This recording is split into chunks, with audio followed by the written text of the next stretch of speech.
यही तो चाहिए था। जुग जुग जी।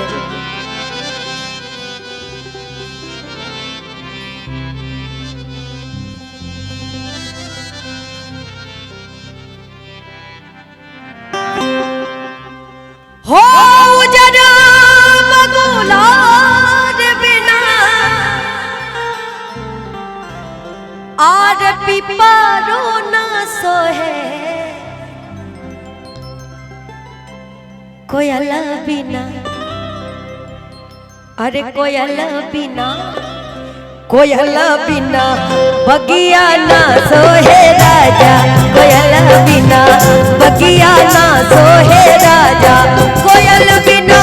बगिया ना सोहे राजा, कोयल बिना बगिया ना सोहे राजा, कोयल बिना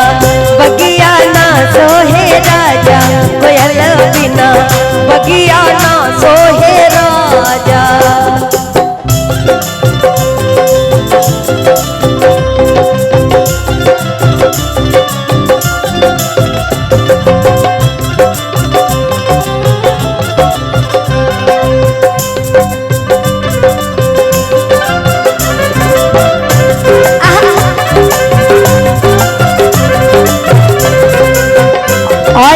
ये बड़ी प्यारी गीत है मैम, एक लड़की के जीवन में, ध्यान से सुनिएगा। भाई भतीजा बिना नहीं हटो न सोहे, भाई भतीजा बिना नहीं हटो न सोहे, भाई भतीजा बिना, भाई भतीजा बिना नहीं हटो न सोहे, अरे देवरा बिना, देवरा बिना, देवरा बिना अंगना ना शोभे राजा, देवर बिना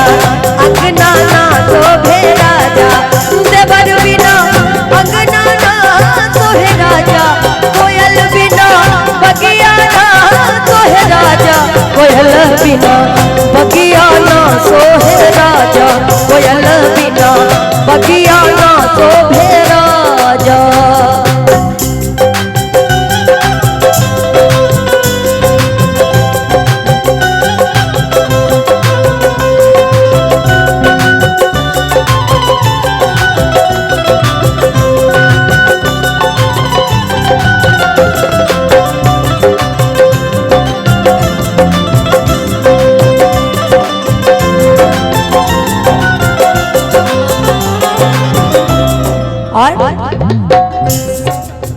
सास ससुर बिना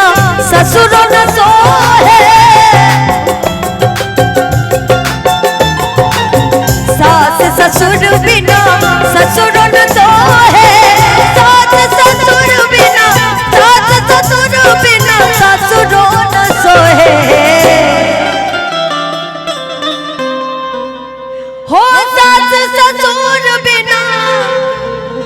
और ससुरो न सोहे, सैया हो बिना, राजा हो बिना, सैया हो बिना सजिया ना शोभे राजा, सैया हो बिना सजिया ना शोभे राजा, सैया हो बिना सजिया ना सोहे राजा, कोयल बिना बगिया ना सोहे राजा, कोयल बिना बगिया ना सोहे राजा, कोयल बिना बगिया ना शोभे राजा।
सब भइला के बाद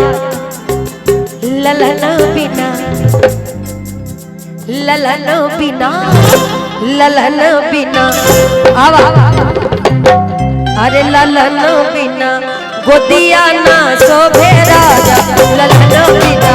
गोदिया ना शोभे राजा कोयल बिना बगिया ना